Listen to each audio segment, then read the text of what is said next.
What's going on, everybody? Welcome back to another episode of the Fans View podcast.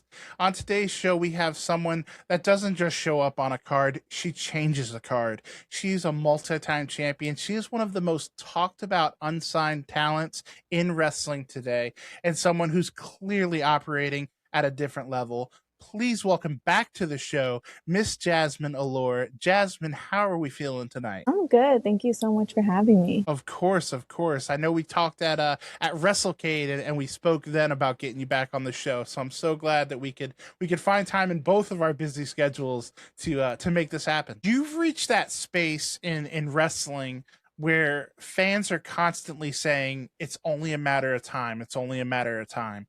Do you hear that chatter, or is that something that you try to put out of your mind? I'm like 50, like I hear it and it definitely motivates me to like want to do this even more and like achieve my goals, which is really nice. Especially like when people like AJ Lee are saying I should be in WWE, like that's just like something that obviously just motivates me even more. But I also like to think of it like it's my journey, like I'm gonna get there, but like on my terms, and like everyone goes through different stuff. Some people get there they like first couple years in, some people like they don't get there till like they're 10 plus years in. So it really is like all about my journey, and that's kind of just what I tell myself. Yeah, absolutely. Well, let me ask you this. Does hearing all those murmurs of she's going to get signed, it's going to happen, just not yet, is that motivating to you, or does that start to feel like pressure? Yeah, I guess like some pressure, but I was told pressure is privilege. So I'd rather have that than like nobody say anything and like just nobody like mention me at all. So I'm okay with that. Do you feel like you're appreciated and you're viewed as someone who has grown in this business and you've put the work in? Do you see yourself as, you know, young and promising, but you're just not ready yet? Or do you think like you're ring ready, you're just waiting for that opportunity? Yeah, I definitely think I'm like waiting for it. Obviously, like I said, I've had like a bunch of opportunities, and some really early on, and some has like brought me back, and so I still feel like I'm in the talks, and people like still view me as young and promising because I am pretty young compared to like other people. So, but Right. yeah, most of the time I'm just like I'm ready. Like I know I'm ready. It's just like I'm waiting for that opportunity to like showcase it even more and like hopefully get signed. Absolutely. We're waiting on that breakout. It's coming for sure. You're walking into shows now defending championships. That's a whole different responsibility when you think about the fact that, you know, in storylines and stuff, championships are great, but behind the scenes, it means that a company has the faith in you to represent their brand.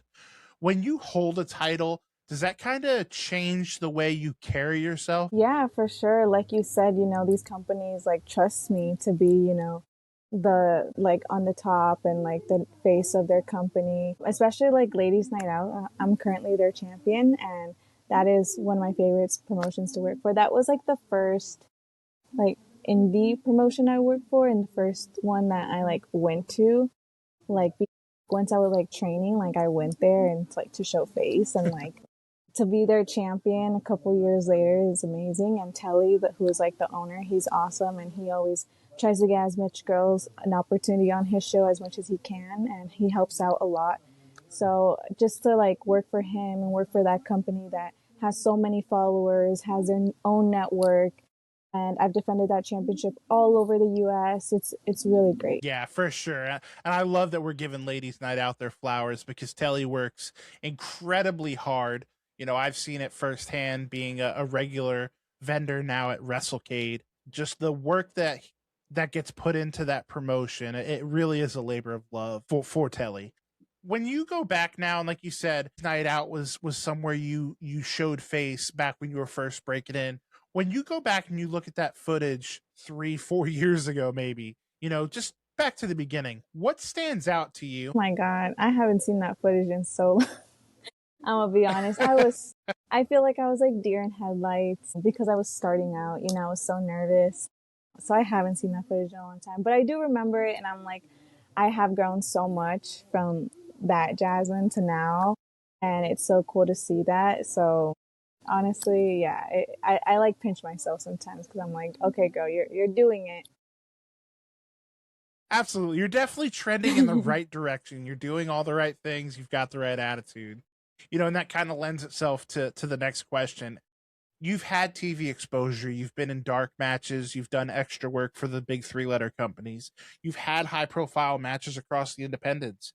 You've been in rooms where the opportunities are real. How do you stay mentally sharp when, you're at AEW for a Ring of Honor match or an AEW dark match, but then you're in, you know, no disrespect, but Paducah, Kentucky for an independent show? How hard is it to stay mentally sharp and on top of your game? I mean, they're two very different types of matches, you know. Of course, like Right. AW, you're like wrestling for TV, but they're also like most of the times like 5 minute matches, like really short matches.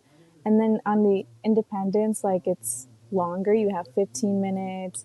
It's like you have so much to like remember and like take in at the same time. They're both very different, but I get really nervous for both. Even if you don't like believe me, like I get just as nervous for one than the other one. So my like I mentally prepare myself the same way for both, whether it's like AW Independence or like NWA. The only one that is kind of crazy to me, like WWE, it's a little bit easier because when I'm like there backstage in the two matches that I've had, it's like this is where I'm supposed to be. So I'm a little bit more chilled out. I'm like, this is where I'm like supposed to be, meant to be. Like, this is what I wanted. Like, I'm gonna just take it all in and like enjoy it more than like just be nervous. So that one's a little bit different than all the rest. That's awesome. Wrestling careers, and I don't have to tell you about this, they aren't just about talent. It's always evolving. It's always, doing something a little different. Even performers, Hall of Fame performers like The Undertaker, have made their bones off of changing and getting with the times, not just being stagnant. If we fast forward 2 years, what version of Jazmin Allure do you think we're gonna see? And how intentional are you about changing that presentation from time to time? Yeah, so right now I'm leaning more like the 2000s look, very like early Y2K Latina, and you'll see more of that like during Mania week because I'm trying to like bring that out more. So I'm definitely leaning more into that, and that's kind of where I'm like headed to in the next 2 years. I think as far as wrestling, I hope to be like more well-rounded and more traveled, and hopefully had been to like Japan and the UK. So as far as the wrestling, I just hope to get out, just wrestle like different people, different styles. I love it. Gun to your head, if you had to choose, because I know you outside of this, and you're the sweetest human being I've ever met. Are you heel or face? What do you prefer? Heal 1,000%, 1,000%. It's ones.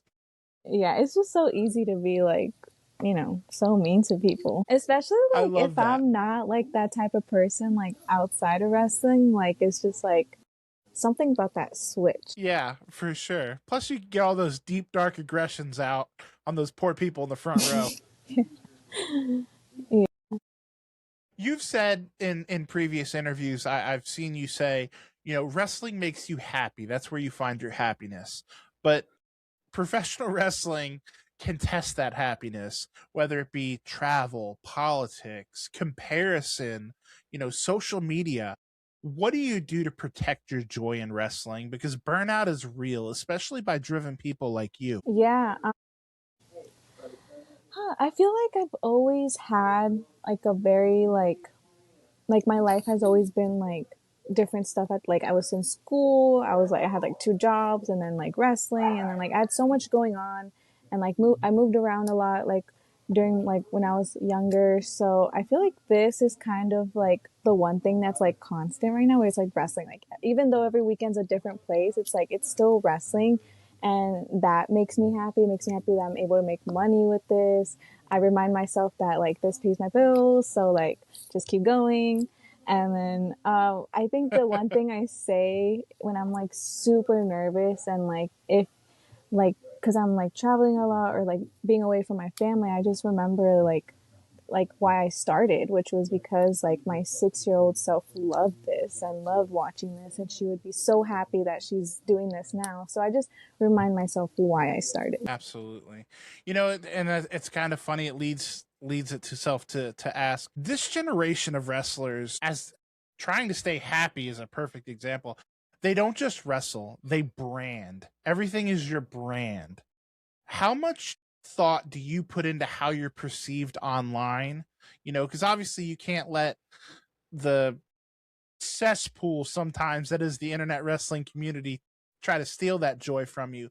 But how much pressure do you feel to constantly promote yourself and be on social media the way that you kind of need to be in 2026? Yeah, I do feel like I need to be more on social media, but the social media part isn't so hard just because I did grow up with social media. Like, I had like Facebook and MySpace at like 9 years old. So, like, that was always something in my life. So, that part isn't too hard. And the one thing I love about wrestling is like, not only do you make money when you like wrestle, but like merchandise. So, having like a brand and making sure your social media is good, but your merchandise is also really good. Like, that's really where the Mm, money is at. So honestly, I love the whole aspect. I went to school for PR, which is like marketing, social media, like all that good stuff. So this is kind of something that like I'm yeah. like, okay, I'm using my degree for something. There you go.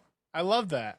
You know, and you've also said to piggyback off that you want to wrestle more internationally. Is that about expanding your career and your wrestling, or is that something deeper about wanting to represent where you come from on a global stage? Because obviously, when you step into another country, you're not just Jasmine. You're carrying that entire culture with you. Yeah, it's both. I went to middle school and high school in Mexico in like a town that is so dangerous. It's called Ecatepec. And a lot of people like they get into different stuff like drugs, like all the crazy stuff. So it's really cool. Like if I were able to go to Japan and like the UK, for people to see like, oh, like she comes from this town, like she really like you really can do whatever you set your mind to. I also like didn't grow up with like money. So like the fact that I'm able to go to these places and hopefully go to Japan and like UK really like is an example of like what you can do if you set your mind to it. So yeah, I definitely like take my culture everywhere I go. And also I just would want to go to like Japan and UK cuz they have some great wrestlers. You know, like Japan, especially in Japan, you know, like the training and the Yeah. wrestling is a little different, but I just know like when I come back from there, like I'm gonna be a different and better wrestler. Absolutely, for sure. You know, Jasmine, you are so much fun to have on. Hopefully, this is again. We've had you on before. Hopefully, we have you many more times in the future. But I'm going to wrap it up with this question: if you could go back, step into your training, go back in the Wayback Machine, and you could talk to 19-year-old Jasmine, what would you tell that version of yourself? Ooh. I would tell her that you're gonna figure it out and just don't worry too much. Cause I was just worrying way too much. I had way too much anxiety. I would just tell her, yeah, don't worry too much. You got this. I love that. I love that so much. Well, thank you so much for your time again. I know you're gearing up for WrestleMania season and WrestleMania weekend are crazy for independent wrestlers. Where can people see you in Vegas this upcoming week? So Wednesday, this coming week, I have Polar Mania at 3 p.m. Then I have this other show, Hybrid Wrestling, with a couple other promotions. That's at midnight. And then I have Ladies Night Out Thursday, WrestleCon Friday, and then Sunday I have Spark Joshi. Okay, so the schedule's not too full or anything. Yeah, yeah. I mean, I do have like one or two that I haven't, like, nothing's been like out there. So we'll see. I love it. Well, where can people get a hold of you on social media and where can they follow you? You know, if something else does pop up in Las Vegas. Yeah, so on all my socials, everywhere Facebook, Twitter, Instagram, TikTok, I am at Jazmin Allure. Same handle for every single platform. I love it. You make it easy on us dumb wrestling fans. So I will say for the rest of the internet wrestling community, thank you. Jasmine, again, thank you so much for your time. I'm definitely going to be checking out your Las Vegas musings on your Instagram and stuff like that. And I'm very excited to have you on in the future. Hopefully, right after you get signed with WWE. Yeah, hopefully. Well, like I said, we appreciate it, Jasmine. Guys, make sure to go support her. If you can support her at a show, buy some merch, spend that almighty dollar. If not, just go follow her on social media. Follows are free. But don't forget, guys, at the end of the day, most importantly, Call your mom. If you haven't liked or subscribed, you're going to be joking me.